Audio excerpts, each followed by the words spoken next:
মানুষগুলো বাঁচবে না যদি আমরা এখনই না যাই। যেখানে নিরীহ মানুষ কাঁদে, হাল্ক সেখানে ক্ষুধার্ত হয়ে ওঠে। স্যার, 10টা না 12টা পাইরেট বোট, ওরা ফিশিং ভেসেলের মানুষগুলোকে বাঁধে রেখেছে।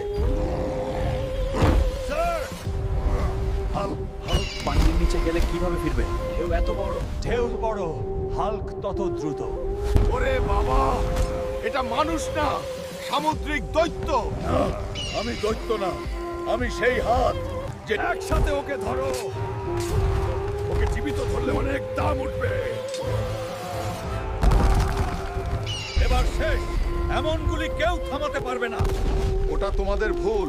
হাল্ক অস্ত্র থামায় না, হাল্ক অন্যায় থামায়। সমুদ্র কারো বাবার সম্পত্তি না। যারা ভয় দেখায়, হাল্ক তাদের ভয় দেখায়। ওকে থামানো যাবে না, নৌকা ছাড়ো। হাল্ক স্যার, সব জিম্মি নিরাপদ, সব জলদস্যু ধরা।